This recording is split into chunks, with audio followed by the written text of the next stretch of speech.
So we're live. Welcome to the NWC show, This Week in Wrestling. I'm joined by Mekz. Mekz, you want to introduce yourself?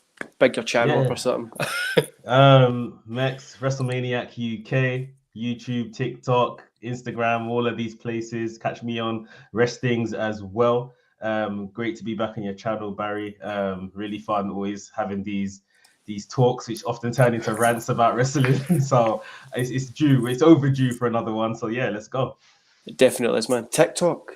How are you feeling about it? I cannot get used to using it. I tried to clip a few videos and I'm just like, this is shit. I feel like a dick recording for TikTok and sitting down on my phone and I'm just like, I can't do this. You need to put music on it and shit. The other day I done it and I got a filter stuck on it and it was like I had these eyelashes and I was like, what? How do I get this off? I don't know. So I just recorded it. But how are you finding it? It's I'm still very much in the testing phase. Very early on in TikTok, I had some videos that they just kind of, the algorithm took them and they just went, sort of thing. So right. I've got like quite a few followers for the amount of work I've put in, this is okay, but like it's very much, does this work and what do people like, and you hear one thing about the algorithm, so you change your whole approach, and then it's pretty much chasing your tail, sort of thing. But yeah, I think people like kind of the short videos, just news, informative kind of stuff. But yeah, I find myself sometimes spending, so long trying to record something just for like a 12-second video. And it's like, oh God, the returns, does this make sense? But hey, it's just the social media game, isn't it? I've been trying it, man. I cannot get into it. I don't know why. Like, if I'm in the toilet, I'll sit and watch TikTok. But I'm like, I don't want somebody sitting in the toilet watching me moan about wrestling. So I'm like, I'll just stick to the YouTube stuff. But I'm trying it, like you said. So let's start off with the first time I asked Steve this as well. Forbidden Door. I think it's a shit show. They could have done this for a year. I heard you saying they could, like, next one will be cool because they've done it over a year. Why don't they just let us book this for a year? But how are you feeling about it, man? I'm looking forward to some matches, but how are you feeling? Yeah, I think after Wednesday's Night Dynamite, I'm looking forward to it a lot more than I was maybe a week or 2 weeks ago. I was always looking forward to this because it is something special. But like he's saying, the way they've kind of slammed a lot of things together, we get the overly pro AEW guys saying that, oh yeah, it's fine, the match will bang, as we're saying, which is true. That a lot of these matches are gonna bang with very little build. That's a fact. But it's, as wrestling fans, especially if you're a fan of the New Japan stuff, and there is a lot of really good stories that can be told. A lot of these guys have history with one another. Yes, we are missing key components like Omega, like Danielson. Okada's just shown his face in literally the last second before the pay-per-view. So yeah, it's literally the little window of space they have. I think I was telling Steve as well. Obviously, they've come straight out of Double or Nothing. Over in Japan next month, I think the G1 starts, which is their tournament to basically crown the #1 contender for who's going to Wrestle Kingdom, sort of thing.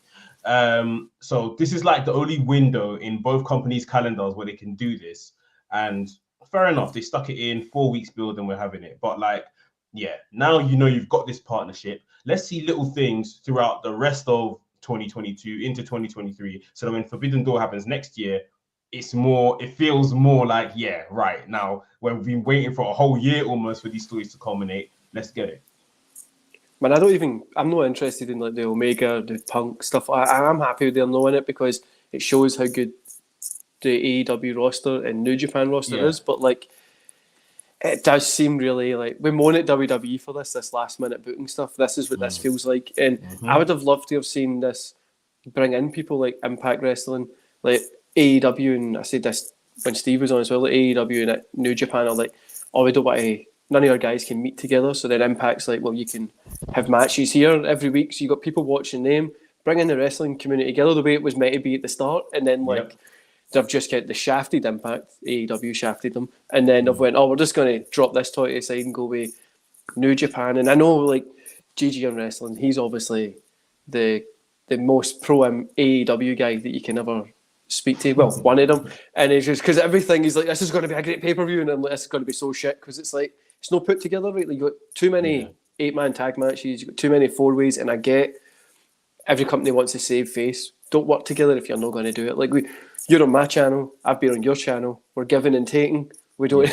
It's not like I'm going to be like, well, I'm coming on your channel. I'm not going to be talking about WWE. I don't want to talk about wrestling. I don't want to talk about rainbows or something. Do you know what I mean? It doesn't make any sense. Like, just work together. Like, I don't get it. But I know it'll be a great pay-per-view. But a lot of the matches on it, just like Okada coming out, I'm like, oh, great. When that hit, I was like, this is going to be. It's good. I love seeing Okada wrestle, but I'm like, there's nothing really else that getting into John Moxley and Tanahashi and stuff like that would be great. But Will Ospreay against Orange Cassidy, I need to get your feelings on it because I think this is a complete joke. Like, I get people love Orange Cassidy and stuff, whatever. I think this is a joke. I mean, there's so like you could have put him against Malachi Black or him against like a Darby Allin or somebody that he could have done something fun with. Like him against Darby Allin, I think would have been like this weird like match that would have just got the further the match went on, just more insane stuff was happening. You know, whip out Sting, get people to pop, but no, let's get Orange Cassidy out, and I feel so deflated that just ruined me. Yeah. Darby Allin's a great shout for maybe someone that should have jumped into this match instead. I think Orange Cassidy, obviously, he's just come back from injury, and it's pretty much a thing of okay, let's remind the crowd that he is one of our like fan favorites here at AEW. I like Orange Cassidy, but when it was like, oh, it's going to be Orange Cassidy against Will Ospreay, I was thinking, okay, fair enough. Like, this is nobody's dream match, which ultimately, this is what this pay-per-view should be. Just dream matches central. That's what I think a lot of fans thought they were getting.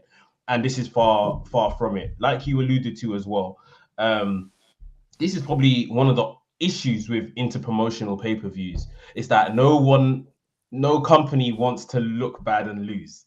So we end up with like meaningless matches, tag team matches, and all of this kind of stuff. Wrestle Kingdom versus Noah earlier this year, like the main event was a tag team match or something like that with Okada and Tanahashi. Like no one pays to see that. Like, so it's a cheap way out. But I think more of my annoyance in this story between Ospreay and OC is that it's for the United States Championship, the IWGP United States Championship. And because Juice Robinson is holding the title hostage, this title hasn't actually been seen in this so-called feud. At least Jay White is walking around with the IWGP Heavyweight Championship. So it's like they're fighting for a championship that it's not there, it's not present. So are they really fighting for it? And Orange Cassidy isn't going to win because he's got nothing to celebrate with because the championship's not present. So... yeah, look, this match is probably going to be match of the night. I'm actually going to say that because I think they're going to do some formidable stuff. But I'm not keen on the matchup. At first, I wasn't keen on the matchup, but I'm looking forward to the match itself. I think as well we've seen like the ratings drop for the American audience and stuff like that. YouTube stuff hasn't really been doing great with the Japanese guys coming in because AEW's not give you a reason to care about it. It's if like we know who the Japanese people are because we watch this. This is what we do. We like to watch wrestling, but like my kids don't care who Okada is or no. They're like, who's this guy? Why is people cheering for him? And I'm like, he's a really good wrestler for Japan. They're like, I don't care. No. But when they see him come out, we're like, oh, he's cool gear and shit like that. You put Wrestle Kingdom on or something, they'll be like, oh, he's pretty cool. But they're not showing you anything. Like they don't. It's if like you should know who these people are, and then it shows. That core audience is that 700,000, 800,000 people. They get the extras when they've got Punk, Bryan that they know from WWE, but it's that, and I know this is for the hardcore fans and stuff like that, but if you keep promoting to only the hardcore fans, that's all you're going to be left with at the end of the day. And is that how you grow a business? No, it's not. These are my 10 fans. I'm keeping them. That's the thing. Like I was very much vocal on I mean. Come on, let's not be silly. AEW are clearly growing. It depends at the pace they want to grow at, which I guess is the real question here. But I think like the facts that AEW don't do vignettes for whatever reason, they really just don't do vignettes and tell a story, of where these people have come from and stuff like that. I think I've stopped wasting my voice on this particular argument. That AEW is for a hardcore crowd, and this particular pay-per-view is definitely for a hardcore crowd. Because, like you said, with 4 weeks, they haven't really told us. Will Ospreay's been on TV maybe 3 times out of the last 4 or 5 weeks. And there still hasn't been a vignette to really explain who Will Ospreay is. He's holding the Rev Pro Championship while you're calling him the IWGP United States Heavyweight Champion. Yeah, to people that are maybe just getting into wrestling and like, surely some of this stuff doesn't make sense. But at the same time, AEW doesn't seem to care. It's like, if you know, you know. Like, we're the cool kids over here. Like, we're in the know. Like, if you don't know, you have to get to know, sort of thing. So, yeah, they're clearly focusing on their hardcore audience, which is fine, I guess. But, yeah, growth will possibly be slower unless, you know, Tony Khan just pumps in money to accelerate growth here and there. I think the growth argument with AEW can be skewed a little bit. So if you look at like searches on social media, so I'm in marketing, you know, I'm into all that kind of shit. You look at social media and like YouTube, it's people are when you actually get into like the nitty gritty of the searches, it's people searching the same stuff. Like I search AEW probably 3-4 times a week so I can research for a video or catch up in a match or different kind of stuff. If you really break it down to new audiences, it's a small, really small percentage of people maybe checking it and then leaving it because they're like, what the hell's going on here? And that vignette stuff is something that WWE does, right? You don't need to watch the whole month. You can just tune into the pay-per-view. They tell you what happened and then you're ready to go to watch the match. But like you said, that AEW miss out on these wee vignettes. Like, just catch me up. Tell me who. I know who Will Ospreay is, but just I want you to tell me who Will Ospreay is. Like if they were mentioning he's a Rev Pro champion, you'd be like, that's pretty cool. They're giving somebody a shout out that's like a smaller promotion, or he's from the UK. He worked up and stuff like that, went to Japan. You'd be like, that's actually pretty interesting. But they're just kind of just went like, it is like that. Like somebody collecting Pokemon cards, like when you're in school. The kid with all the Pokemon cards, like, what do you know what these are? Like these are, you should know what these are, and you're probably like, why you got these mad cards? But it is what it is, man. On the other side of that is WWE's Money in the Bank's coming up. And I've not really been paying attention to WWE. I've been moaning about them quite a lot because, fuck me, it's been really shite. Like, I'm glad I'm not doing my daily reviews of like Raw and that shit because I honestly would have probably left YouTube if I was still doing it. But the card for that it's hard to look at. Like, for me, you look at it and I'm like, I'm going to see them in the UK because I want to go see the UK pay-per-view. Never seen a WWE one live. But this, I'm like, I'm going to cancel my tickets and just go on holiday to Cardiff or something because this is pretty bad. You've got Belair versus Carmella, which is, I don't know. Yeah. Then the Money in the Bank match, it's going to be fun. We always like the Money in the Bank match. The women's one will be fun as well, but I don't know where they go with it. Ronda Rousey versus Natalya. I know you've not seen it yet, but when you get to that point, you need to DM me with your thoughts on it, man, because there's a stroller. That's all I'm mentioning, and I turned it off and went for my run this morning after that. You've got the Usos against the Street Profits, which will just be there, and then Theory against Bobby Lashley, which is that pose off. I'm going to throw baby oil in your eyes, and you're going to complain. But I don't know how WWE are making money at this point. I really don't. I mean, from something they wanted that was intended to be a stadium show, because remember, that's what this was meant to be. This was now meant to, join the elite of the big four or whatever of WWE pay-per-views or premium live events. They have just basically given up on this show. Oh, no stadium, no Roman, no Brock. Just give them whatever sort of thing. And there's a lot of this card that looks like, I've seen this before. I swear I've seen this before.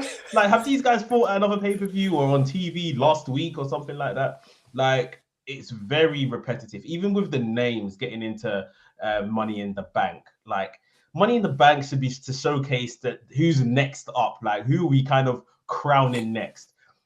As much as I know they're going to do the story with Drew McIntyre coming back with Roman, I know I've just seen on SmackDown from what I have watched that Drew and Sheamus were taken out of the match.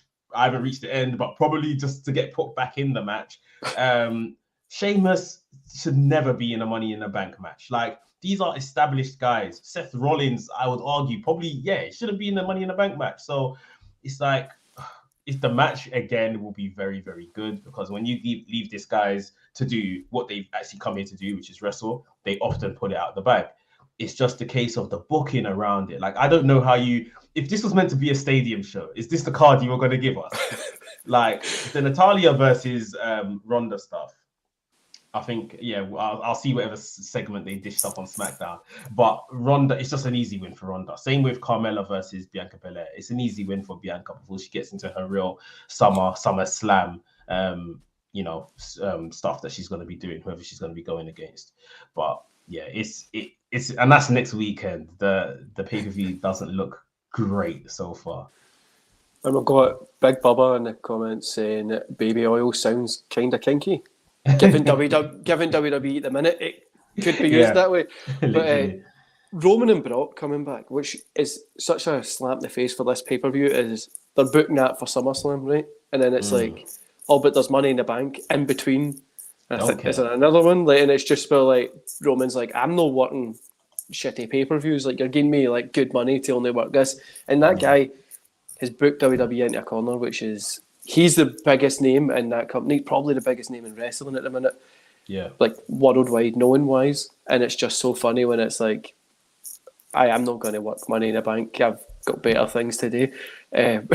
What's your thoughts when we're getting Roman and Brock again? Yeah, it's not the best. I'm only half tolerating it because it's a last man standing match. So that can maybe give it a different angle, lots of destruction and all that kind of stuff. But the way these guys have been booked over the years, really and truly, the way that match should be booked is that this match is going to last forever. Like, really and truly, if I'm booking this Money in the Bank last man standing match, this has to be like an hour-long match where these guys beat the hell out of each other, bleed and all sorts, until someone literally can't get up. Like, this match can't last 10 minutes. Like it doesn't make no last man standing match should last 10 minutes. So this match definitely shouldn't last 10 minutes. In regards to Roman being champion, the whole double champion thing, he's put the company in a chokehold, really, because how are we going to take the belts off this guy we've built up so strong? This is what we're all saying. It's brilliant how you're building Roman, but someone needs to be ascending as well, because who's going to topple him? And after WrestleMania, he should have really cut that promo of, I've beaten everyone here. Now, like he says, I'm wrecking everyone and leaving, sort of thing. And that would have explained these long absences from TV, rather than Roman's just not booked. Roman's not booked for Money in the Bank. He's not booked for Hell in a Cell. He's coming back at SummerSlam. Like, I just don't know what they think about when they make certain decisions. All the little bits of story are there. People will still not like it, but Roman is meant to be a dick at this point. So he can literally say, yeah, give me someone to wrestle. Otherwise, I'm not coming to work. I'm going back to my island of relevancy and all of that stuff. But they just don't build these little things into the story for whatever reason. Man, I honestly don't. I would just book Roman being this dick, being like, I'm not going to be working SmackDown. I don't want to work small pay-per-views. I only want to do this. Like, they just be this pure dick because he is the double champion. And if they're going to put the belts together, can we not just like create a new belt, because this looks so bad? Like, can we not just like just give something that looks a wee bit better than what they have? For me, like, even I saw this as an opportunity to then elevate the IC title and the United States Championship. Like, have Roman as whenever he turns up, he's the floating champion across Raw and SmackDown. But then, with serious Intercontinental guys and United States guys making that almost the top titles for each brand. And then Roman has the top titles of the company, sort of thing. Again, another missed opportunity. They're very invested in theory. But I think straight after the week, or I think it was the week after it was announced by the dirt sheets and stuff that Roman wasn't going to be on TV and stuff, Theory wasn't on TV either. A whole 3-hour show. Like, you haven't found somewhere to put your next champion, sort of thing, on the show. Then obviously Ricochet wasn't doing much of anything with the Intercontinental title. I'm very happy seeing Gunther's hands, Walter's hands, but hopefully then they start, booking him like a big deal. So yeah, they need to do something about Roman and these titles, because I feel like with Brock Lesnar, when Brock Lesnar was taking the title and never shining up, it's like we expected it. But now no one signed up for this. So it's like, no, give us our titles back at least. If you don't want to be around full time, then yeah, you need to surrender those titles somewhat. Man, I think they should have like Brock gets one of the belts or whatever, and then have like Walter or Gunther, whatever WWE wants to start calling them. They two go against each other, because that would just be a brutal match. But I think you were saying about the last man standing match, it does need to be. I would have loved to have seen it like a retirement match or something like that, like a Brock leaves or something like that. But then Brock Lesnar's always going to keep coming back for that money. They're paying him a shit ton. I would, like, if somebody was like, "Oh, you want to come up and I'll give you £100 to come and stand around for an hour," I'd be like, "I'll be there." I mean, you don't need to talk me into stuff. And this is the thing with Brock, and from all that has been said again via the dirt sheets, Brock wasn't factored into any plan in the next 3 to 6 months. But Roman said he's not turning up. They've done the match with Riddle, which was supposed to be the Money in the Bank match. The SummerSlam match was supposed to be Roman, Randy Orton. With the Cardiff match supposed to be Roman and Drew McIntyre. Again, Brock Lesnar not mentioned in any of this. So obviously they've smashed a glass when it's time for emergency, and they probably backed up the truck with all the money in the world to Brock Lesnar and said, please come and help us. And he's turned up. So we need to get out of this cycle. If this show is ever gonna move forward, just get us out of this cycle. Bobby Lashley. Why has Bobby Lashley not faced Roman Reigns for the title yet? Like, as big as they kind of build up Lashley, even Seth Rollins, all the shenanigans that they did with Seth and Roman back at Royal Rumble and stuff, just more or less went to nowhere. These are people that could be in this position, but as like I say, break glass in case of emergency and pull out Brock Lesnar. Man, how Bobby Lashley isn't just constantly in that? Even if he just keeps getting bet, the guy looks insane for his age. Like, he's just like, if I look like that just now, I would feel good. At his age, I would be like, this is amazing. But he's championship. He's always been championship material. He's got a legit MMA style that he can use. But they decide, let's pap him in with Theory and we'll just do weird stuff. But going back to AEW, I don't know if you've heard, they've got now they continue with terrible names for shows. Forbidden Door isn't a great name. Road Rager, Blood and Guts, like just weird names. But they've announced that there's another AEW Dynamite name thing called Quake at the Lake. Have you seen this? No. It was only rumoured that a Dynamite somewhere in America, I don't know states in America, I don't know. It's like Quake at the Lake, and they need to, and then also they're going to be involved in Shark Week. They might have got to try and, I don't know, like to have Discovery Channel. My kid loves sharks, man. I will watch this shit. So it's like a whole week of like shark documentaries and that kind of stuff, and they're going to be involved in it because obviously Discovery owns the company that AEW kind of work with. They're going to be involved in it. And there was rumours that they're going to have a shark-style match. And I'm like, well, what are you going to do here? You're going to start feeling more like WWE now. They might just have like a, the shark cage match where someone's hanging above them. Sort of. Man, they can't do that, can they? They just, don't start, Tony Khan. Don't. And it's starting to feel more. I don't know if you feel, I think I said to you like years ago, since we've been doing this, it feels like Tony Khan's collecting toys.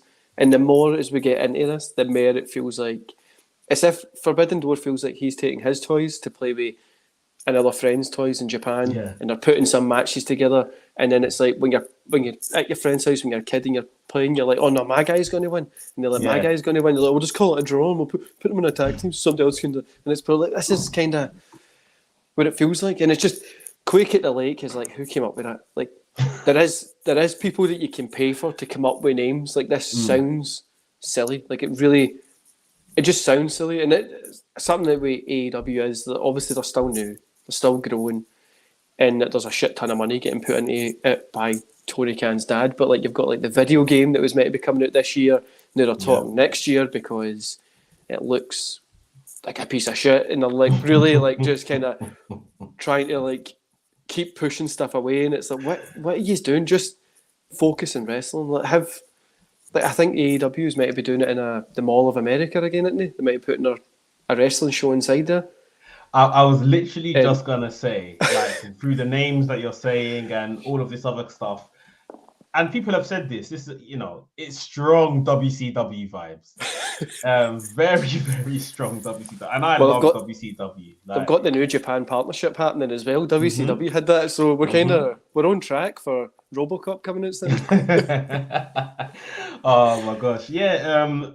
I think this year, particularly this year, it hasn't been the best for AEW. Still light years better than WWE, but it hasn't been the best for AEW just because of injuries, sudden changes to booking and things like that, making sudden decisions, the acquisition of Ring of Honor, the partnership with New Japan. There's just been a lot happening, and like you're saying, maybe that's just splitting focus a bit more. Furthermore, the likes of Tony Khan doesn't want to relinquish any responsibilities to anybody else. Tony Khan wants to do everything. He wants to be involved in everything. He wants to be everybody's friend. And that could hurt him. It can hurt growth. It can hurt, the perception of AEW. Like, he needs to concentrate on doing one thing and one thing only. And at first, that was just booking AEW. And those, I know it was the new toy sort of thing and everything glistens when it's new, but AEW 2019 2020, that was fantastic stuff. Like, it's still very good. It's just not where it was, and that high standard, I think everyone kind of held it to. It's dropping again. It's nowhere near bottom or WWE or anything like that. It's still very high, but we've come to expect something high. And again, through you doing other stuff, he's come out and said he's going to be booking Ring of Honor when Ring of Honor starts up again. It's like, gosh, just give it to Regal or someone like that. You've got these great minds around you. Like, why must you do everything? I don't know, but hopefully things get better. Man, I think even Dean Malenko's still in AEW, didn't he? He jumped over there. Correct. How could you not give ROH to like a guy like that? Like, he's just like, every match you watch a Dean Malenko, you walk away and you're like, how's this guy not like world champion? He's great, but like, give ROH there. Then they could have done what I was saying about Impact, put the New Japan and AEW matches on like an ROH kind of thing to boost that, but they're not going to do it. And I totally forgot Tony Khan bought ROH. I don't know. It's just completely like just away from my. Like, I've got Samoa Joe as well there, and you're like, is Samoa Joe even on the Forbidden Door card? Have I just missed that? No, he isn't. I think he's got an injury at the minute. Everybody's injured in this. It's like the whole wrestling world's just kind of broke down. But like, why can we not have like? This is what I mean. We're like booking it for like next year. We could have been like, if somebody does get injured, the replacement could be this guy, or like I don't know. It just feels like very last minute with Forbidden Door and AEW. Like you were saying, it does feel like the shine's worn off a little bit. Now you're going through that after like 3-4 years in a business kind of environment or any job, whatever. The newness and the kind of progression starts to wear off. You get a little bit stagnant, which I think AEW's hitting. And how they're dealing with it, I don't know if they're dealing with it the best way possible. I feel like they're kind of just like, oh shit, what do? We need to hire in like new people because that will like boost ratings. And it's like, stop hiring new people. You've got all this like insane talent, and you just keep buying new people in. We've got Ruby Soho, who's just kind of disappeared. Look, I don't know if you ever used to play Football Manager. And Football Manager, it's like you do a cheat, you get all the money in the world, and you just sign everybody, and then every week after week, people are complaining, I'm unhappy, I'm not getting game time, and all. It's similar to that. I remember 2020, I would say particularly, people get signed to AEW, and it's like, oh, AEW backstage is brilliant, like everyone's so great here. That kept coming out, and it made me think, wow, like. I never hear people say that about WWE, and I know WWE is probably a lot more corporate, but okay, everyone's happy here, sort of thing. 2 years down the line, I don't hear that no more. No, I don't hear that no more. Now everyone is over there, and it's like you're friends with these people, but you are jostling for the same positions. There's a lot of guys that just aren't doing enough, anything. The whole, kind of mid card, you could probably say, of like 2019, 2020 AEW are practically like lower carders now on Dark, on Elevation, gone from the company completely. And that's always going to happen because the company's going to keep evolving and all that kind of stuff. But like, it's becoming very loaded. And because they do like telling long stories, this obviously prevents other people getting on TV in the in-between time. I think it's going to be very interesting when Ring of Honor does finally start. How many of these people are going to be shifted to that product? And at least maybe like the likes of Keith Lee or someone we might see on a weekly basis on Ring of Honor, maybe. And then, yeah, it'll be very telling if you don't get shifted over there and aren't getting used over there, aren't getting used on AEW. How long are you going to be left within this company before you start leaving? I think the only good thing for these guys is that they get to work weekends and other little indie shows and stuff like that. Man, like Keith Lee, that's what I mean with AEW. You're throwing out these great names like Keith Lee. I totally forgot he was even there, and you're like, why are we not seeing like even Miro when he started to get this poor hot streak and he looked good, he was jacked and he was like having these matches that were good, and it was just like, he's away. I know he may have been injured, whatever, but it was just like we don't ever speak about where he went. He just disappears, and then you're like, what are we doing? Why can we not just like it's fine if somebody gets injured to talk about it. Plus, people can get injured and you can have them still come out. Like, and that's the other thing that AEW ruined as well, was like Christian speaking this week, and you're like, why are you promoting somebody talking? Just keep that a surprise. Like, that doesn't need to be like like CM Punk talks or Daniel Bryan addresses Forbidden Door. Like, I don't need to know what he's going to do. And then the whole rating things, I don't know why this became an obsession with like wrestling fans, because the ratings doesn't include what happens in the UK, because every wrestling product is terrible in the UK. Nobody really watches wrestling here. It's a very fringe kind of thing. People might be like WWE's on BT Sport. Nobody watches it on BT Sport. Who's gone and finding BT Sport to watch it? So it's kind of, and then AEW's on at a terrible time. But it's like a very American style, like AEW. I think it was yesterday. Twitter was like, "Oh, Dynamite got like 18-49. They got like 0.31 of the percentage points," and it's like, so did Desperate Housewives. That's no something to like promote about. Calm down, like. But it's just one of those like. It's a weird time in wrestling for me. I'm feeling a wee bit like I'm just enjoying my old stuff. I've been watching, because of you promoting it in Wrestle Things and stuff, Rev Pro. I was watching some stuff on YouTube, I think it was. Then I was watching Progress, ICW. I've been going back and watching some like old like 1PW shows, 3PW and stuff like that. Independent, watching old NWA and stuff like that as well. And I've really been enjoying it. Like, it's just back to basics of wrestling. And then you come up to like new, and you're just like, why is this happening? Like, AEW, like you said, tells this big long story, and it's cool that they're trying to tell these stories that we've been asking for, but they never catch you up. Like, they never remind you what happened. You're just kind of left there like, did I miss, like, you missed 2 weeks and you've missed, like, it feels like I'm 6 months of a story. They're like, when Sting came back, when did Keith Lee come out here? Samoa Joe, ROH was bought, like, you're away for like a couple of weeks. Yeah, and you're like, what?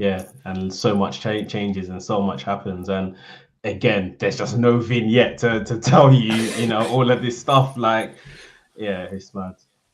Like, just catch me up quickly. Catch me up. Just give me a wee minute clip so I know what's happened, because I don't care if I miss some words. Just catch me up quickly, and I'm all right.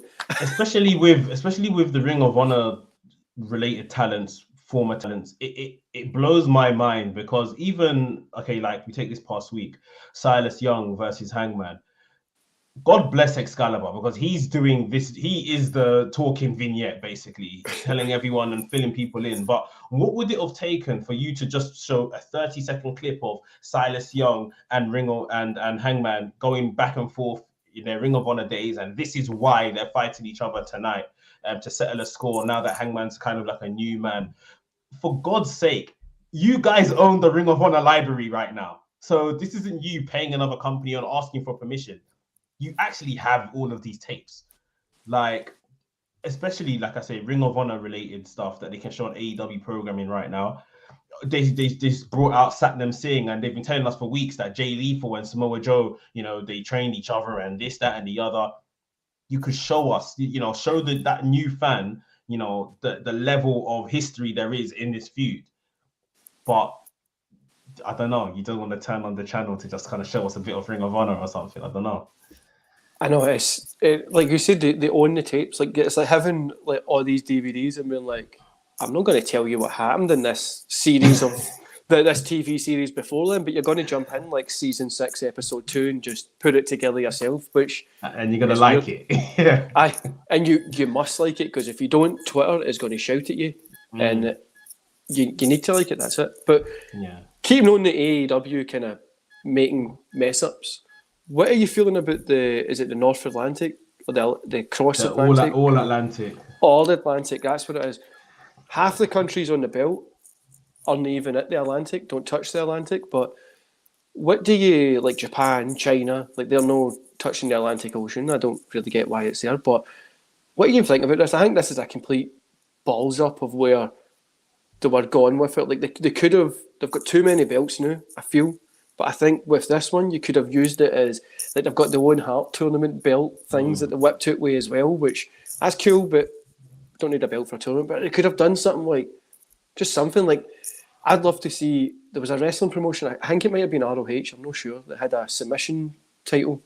I can't remember who it was, but it was years ago. It was back in like 2006 or something.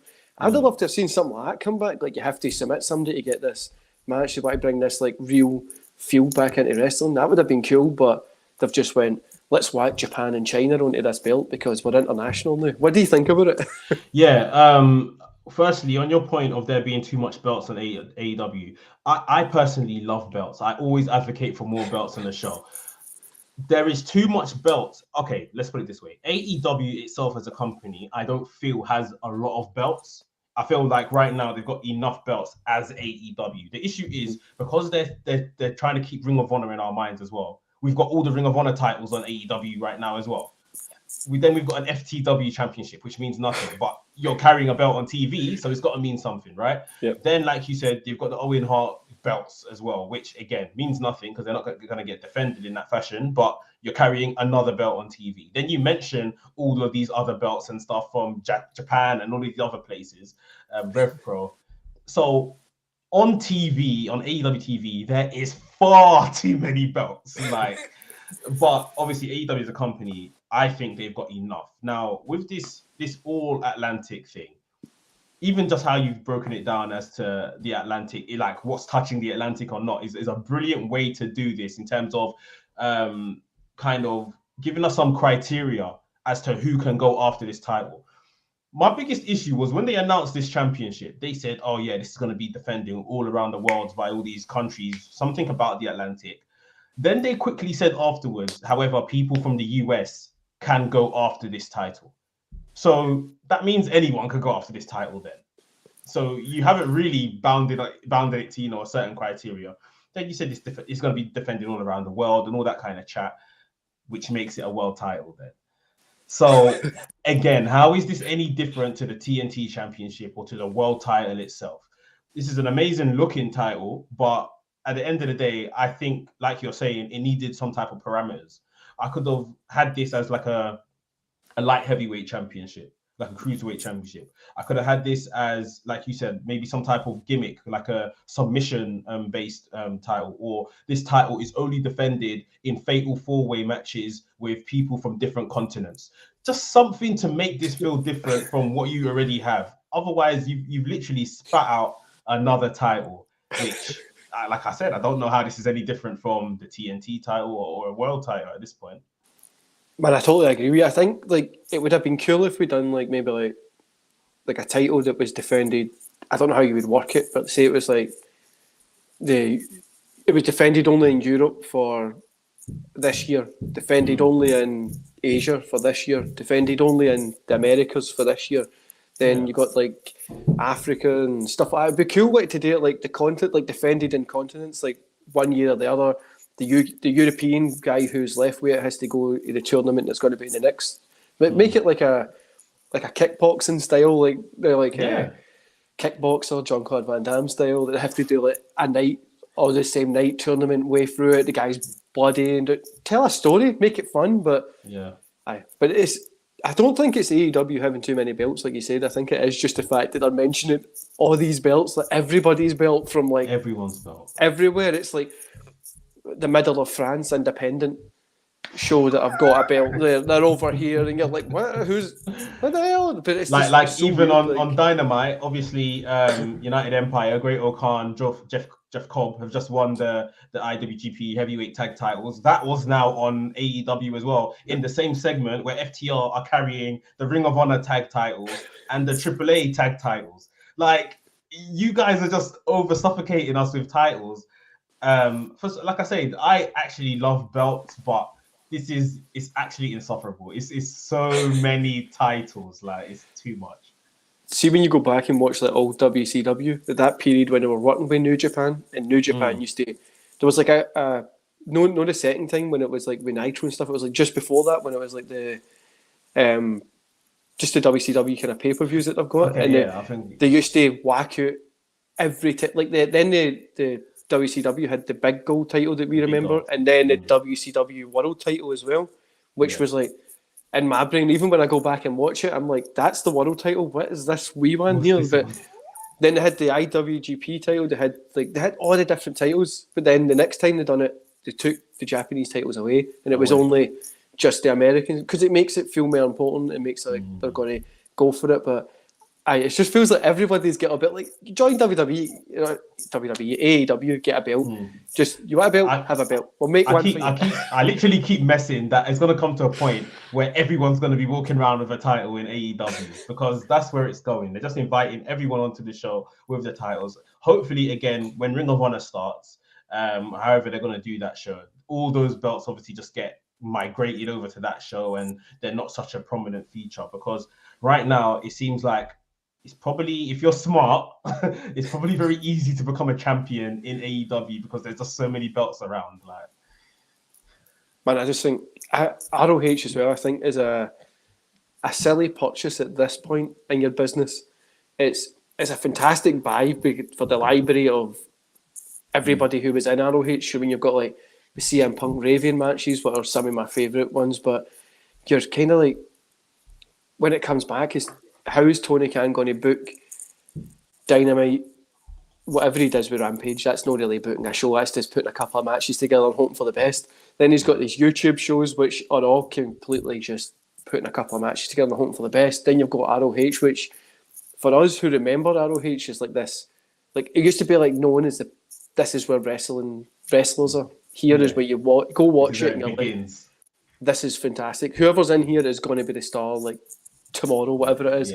But how are they going to book it? Are they going to, like, because if you're hired by AEW, you've been sold, being on Dynamite, going against whoever's like going against how many people they've got, you know what I mean? Then they're like, oh no, you're going to go to ROH, and you're like, but I've been hired to wrestle for AEW, and I know it's an honour to go there as well, but if I'm just going to be passed around, I'd better just back on Indies, which is weird, but that's his moaned about AEW enough, I think, man. Back to WWE, because there's a lot to bullshit about there. Of course. Ronda Rousey, you said the other day, and I had a good 15-minute rant on my This Week in Wrestling last week about this. She's not the baddest woman in the world anymore. She just feels awkward. She's not really selling it to me.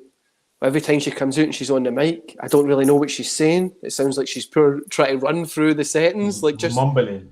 Let's slow down. And then, like, when you watch this week's one, man, you need to tell me what you feel about it, because, like, my kids walked out. They literally, like, they've been starting. My little boy's 7, so he's really starting to get into wrestling at the minute.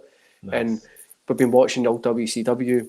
Shouldn't have started him on this, but like WCW, WWF, that 2002 period as well. He's just this morning we were watching SummerSlam 2002, so he was like balls deep in this, and then we put SmackDown on, and he was like, "Nah, I'm away.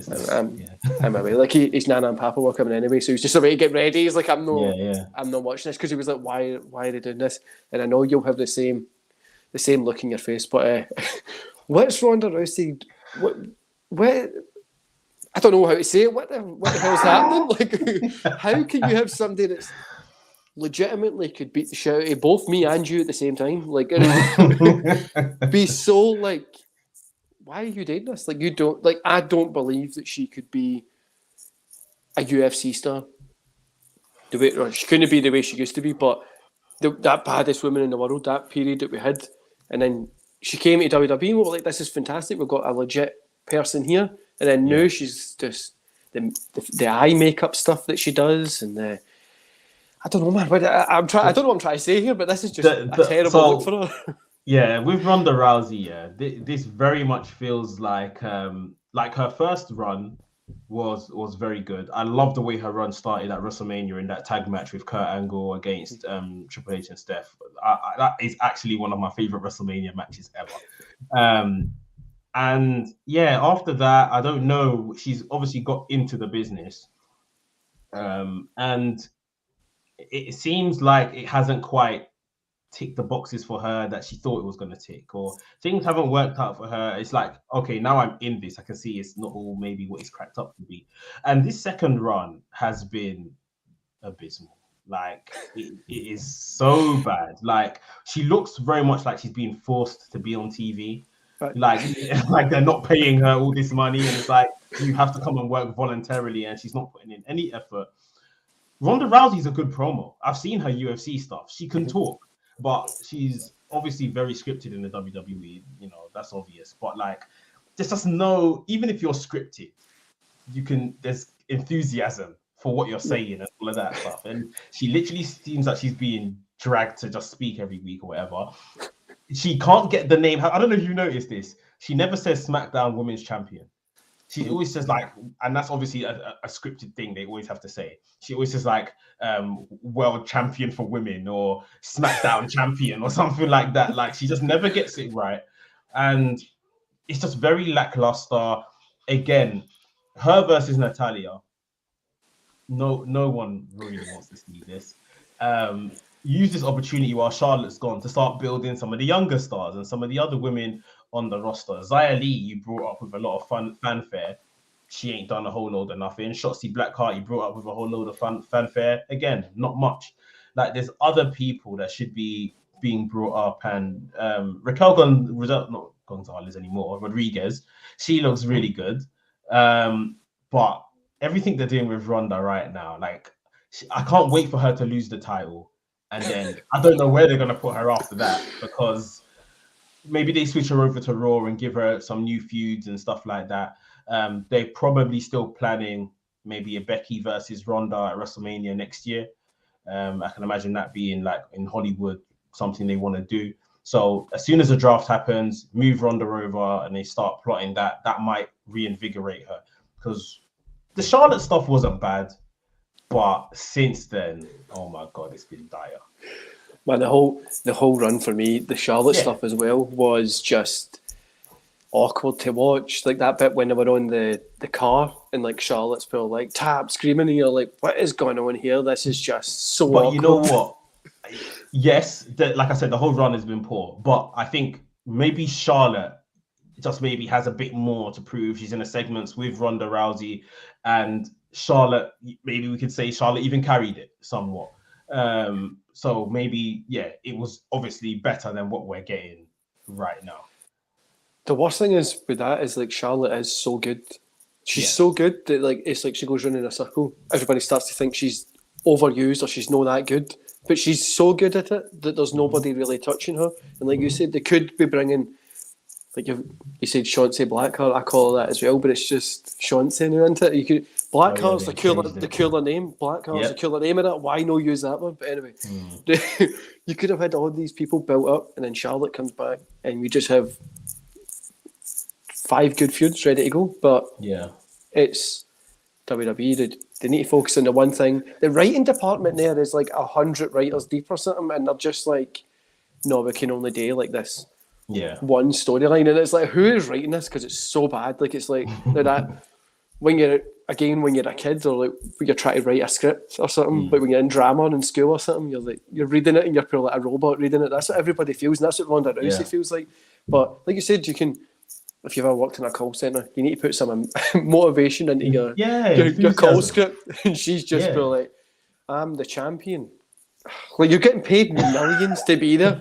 Like if I was literally somebody would give me £100 to help them move, I would be happy. I'd be moving. I would pick up sofas, fridges. You've got me there all day. I'm there. It's only £100. She's getting paid millions to walk out as a champion, and she's moaning. I'm like, what the fuck? I'm the easiest person to please ever. Give me like £20. I'm yours all day. So we're getting hitting out with a couple of million. She's like, I'm not really feeling it today, but the Natalia stuff, man. And Natalia herself pisses me off because who her dad is, right? We all know who he is, and she never wears pink. She always wears like black and red, and she's on SmackDown. Like, I know colours and don't really matter, and you don't need to wear it. But if you're on SmackDown, why are you wearing like Raw colours or just wear the pink stuff? It's right there. Like, we know who your dad is. Stop acting like you've not got this history of like, I don't know, man. I'm just Natalia's booking is so weird because she's a good wrestler. She's very good.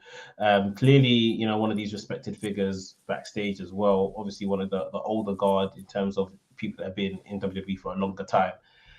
Again, I'll look at Natalya. I always make this case for Naomi, but it's the same for Natalya. Like, these are people that have been around since Divas era, or even, you know, somewhat maybe before that in Natalya's case. Like, why aren't these people as decorated champions? You know, and the fact that you're not, and you don't feel like I need to change something within myself to kind of get over with the fans a bit more. Plus, you've got the help of social media these days to do something like that. I don't know. Natalia's, you know, I don't want to sound rude, but she might be safe because obviously who her family are. She's married to, you know, TJ Wilson. Again, he does a lot of producing and stuff backstage, coaching as well. Like, Natalia's just twiddling her thumbs, collecting her check, and with not much care of how she's booked. It's just a bad feud from two people that have no motivation to be any better. They're happy where they are, and we're seeing it. This is complacency at its finest in terms of this booking. It's like when you're at work and you work with somebody who's just happy to just be there. Like, they don't want to progress, or not that. That's their work's their whole life. That's all they do. They just go there, get their paycheck, go home. They don't go out at the weekends, don't have any messed up stories from when they're younger. They're just try to talk to them. They're like, I'm just going to watch Netflix. And you're like, oh, man, come on, son. Give me something here. Come on, talk to me. Yeah. But it's one of those weird... I don't know, I think the whole WWE feels like that as well at the minute. It just kind of feels like everybody's there to just collect a check. And obviously they're going through this lawsuit stuff. They've got the... mass stock sell-off that is kind of against the law that they're getting investigated for as well. So it's kind of like, what's happening? But why do you get your thoughts on Okada? I think he guy's fantastic. I've watched him for years. Him coming in to AEW for Forbidden Door so last minute. Do you think this has just been like can we get somebody here that maybe some more fans will recognise, like some more Japanese fans will be interested in watching? Because on this show there isn't a lot of Japanese wrestlers. Like, there isn't like a lot of like the core Japanese New Japan sell out Tokyo Dome guys that are there. Yeah. But I think it's like a last minute, can we get somebody a wee bit better than what we've got? Or do you think it's just this was always the plan? Yeah, I think it's can we get one of the bigger names here? I think with Okada, in Okada's case, he's been injured, or he's carrying a injury. Even Adam Cole is somewhat injured or carrying an injury, and I think that's why they're probably going to use them in this fatal four-way match, because you can protect them. You don't have to do too much work when it's a multi-man match. Okada, obviously, the dream would have been for him to, you know, maybe an Omega Okada match again. A Hangman match. Obviously, he dropped his championship maybe about 2 or 3 weeks ago at Dominion to Jay White.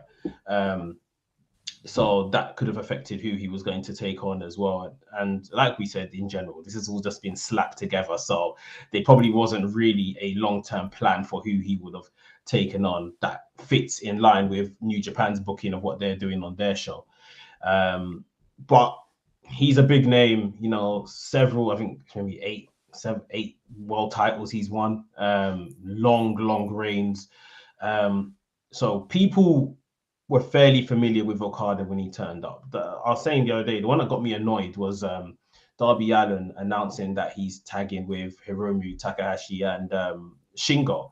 And obviously, yeah, he's very emo and whatever, but like, I just couldn't believe how he just undersold it completely. Like, this is a world champion you're tagging with. This is the best cruiserweight in the world you're tagging with, and it's just like, yeah, like like I said, I think he's just trying to remember their names. Like, oh, I hope I pronounced their names correctly, sort of thing. The way he delivered it.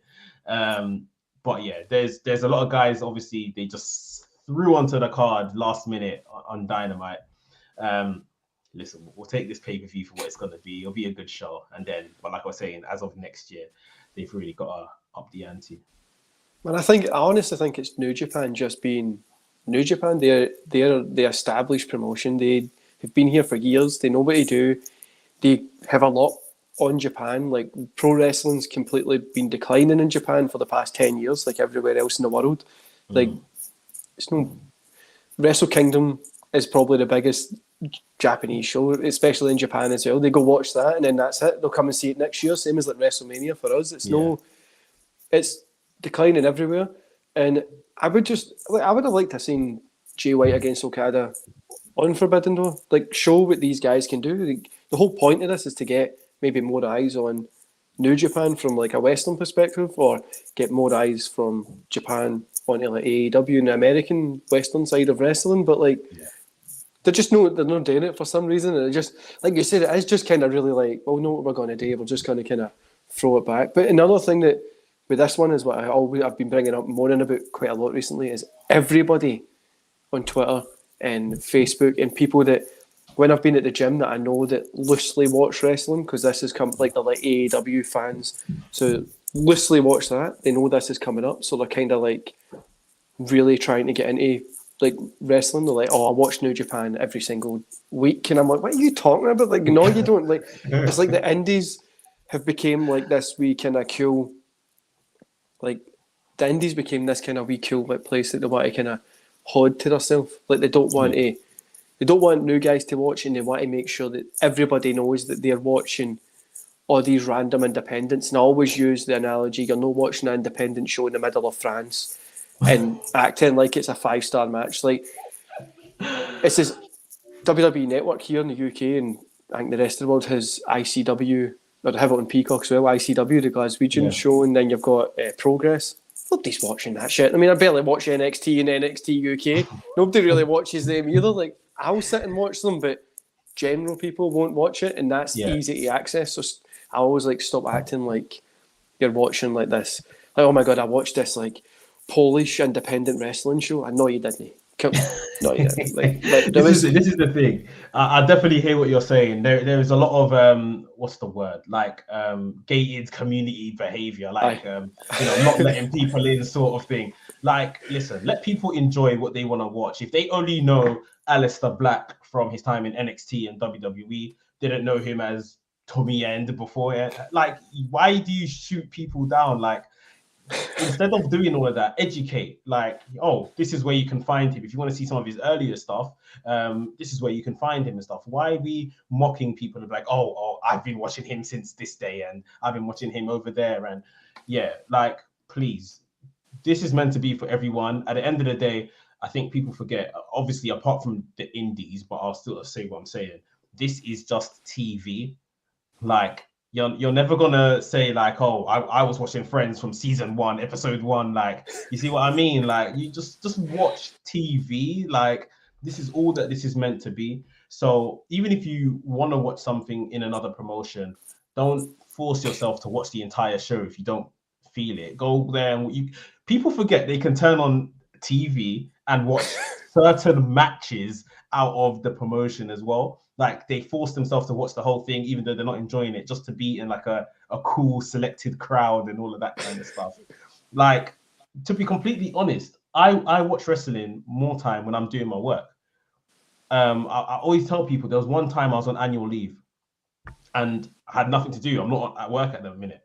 I sat down and watched Raw, like face on, no distractions for 3 hours. And I said, what the hell is this?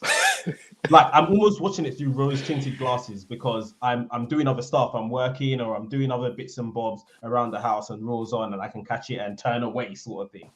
But when, like, watching wrestling, bad wrestling as well, with his full concentration, it's difficult. So yeah, people just pick what you want to watch, pick what you enjoy. Stop trying to like please the general crowd on Twitter and that look so educated that I watch this and I watch that, and like, this is for your own enjoyment. It is TV after all. Like, come on. And that's what I always say. And if you only want to watch WWE, I don't know why you would, but if you only want to watch it enjoy it. AEW same, or you only want to watch the indies or whatever. Just like I don't think I've watched a full wrestling show for months. Like if I'm working or if I'm like round the house doing stuff, I'll put it on. But like when you sit down to watch like a Raw or something, even like a Dynamite, you sit down to watch it in full, you're like, this is fucking, what are they talking about now? Like, what's happening here? Like, especially SmackDown, or you need to break SmackDown and Raw, you need to break it up into small chunks throughout the day. I normally just catch the YouTube clips because it's like you're sick into it. It really hurts you. But like if I watch Raw, if I watch it on a Tuesday, I'm pissed off the rest of the day. Like if I'm like, this is shit. Why have they done this to wrestling? Like I was done this with the Ronda Rousey and Natalia segment for SmackDown before we came on here. I was sitting around like, this is shit. Look what they've done. This fucking ruined wrestling for me. Because I'm not going to watch it the rest of the weekend. That's me just I'm not into it. Like I can't watch it. The only thing that gets, I would say, 100% of my attention is pay-per-views. Then I'm sitting there, really, setting up. I'm watching this, but week-to-week TV, SmackDown, Raw, Dynamite. I'm doing something. Dynamite probably gets a bit more of my attention because it's actually good stuff that's happening. But I'm not. It doesn't get 100% of my attention. Like just on the general fact that even a 2-hour show, a 3-hour show, it's a long time to just sit down and just stay focused and not be distracted by your phone or by work or by something else happening around your house. So yeah, I always preach like, listen, you could follow all of these, the journalists and us that kind of talk about stuff and all stuff online to get filled in about other stuff. You see what I mean? If that's of your interest, but just watch what you like, because otherwise you're going to start resenting wrestling and, get burnt out trying to keep up with everything. Like it happens. Man, it's so funny when you see like, because I was doing during COVID, I was doing my daily reviews for like Raw and stuff like that, and I just got to a point when I was like, I can't watch this anymore. This is like, just make me hate something that I really like watching because it's so shit. Like just now when we watch, like when pay-per-views, you give your full attention because it's got great matches on it. It's like the end of stories, kind of.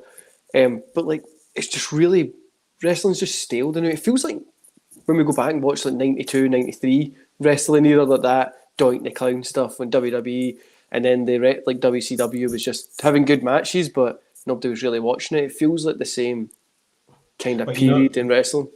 The difference is then, if you were in the know, you knew wrestling wasn't real. And if for the majority of people, they weren't in the know and they thought this stuff was real. So I can imagine how hooked you were at the time. What hooked me into wrestling was the whole Kevin Nash going over to WCW. I was a big Kevin Nash fan as a child. And I was thinking, but you're on the other show. And then obviously within weeks, Hulk Hogan turned to a bad guy. And that blew my mind because I was like, you that are wrestling, that everyone knows you and you're beloved by everyone. And then obviously we get older and you find out it's scripted. And then the second issue is the internet. The internet has absolutely killed wrestling. Like even obviously there's dirt sheets and all that kind of stuff, but even just through things like YouTube, WWE posts clips and segments of every single segment on their YouTube. So now, do I really need to tune in and watch this for 3 hours? Because I can just go and see what I want to see on your YouTube in a 3-minute clip. So times change, things move on. But yeah, the wrestling isn't obviously anywhere near as gripping as it was, especially when we were kids growing up. Man, I always say, even when we go back and watch that time in wrestling today, you're getting like, they drag you in. Like when you're watching like a random Nitro, might not be the best, but they've always got you. It's like, coming next, you've got that, and you're like, I'll just wait and see it. And then before you know it, you've watched a 2-hour Nitro, and you're like, shit, what's happened here? You sit down to watch like Raw. I don't know why you was. I know Gigi and Wrestling done it as well a couple of weeks ago. Didn't he? He sat down and he watched the whole thing. He thought waiting for Cody to turn up. Oh yeah, that was the best. The best thing ever. Honestly, I still slag him for that just now. Like it's like even if I've had a bad day, at least I didn't sit and watch Raw for 3 hours waiting for Cody to turn up. They didn't come, but it's just now. I think we're in this weird period when we're trying to change what's happening in wrestling. And people are, like us, we know when it was really cool and it was mainstream and it was hot and everything was just working. It was so shite. Like the in-ring work wasn't the best. Like Kevin Nash with his 5 moves. You know, at the next channel you've got Undertaker and Kane just doing the same stuff.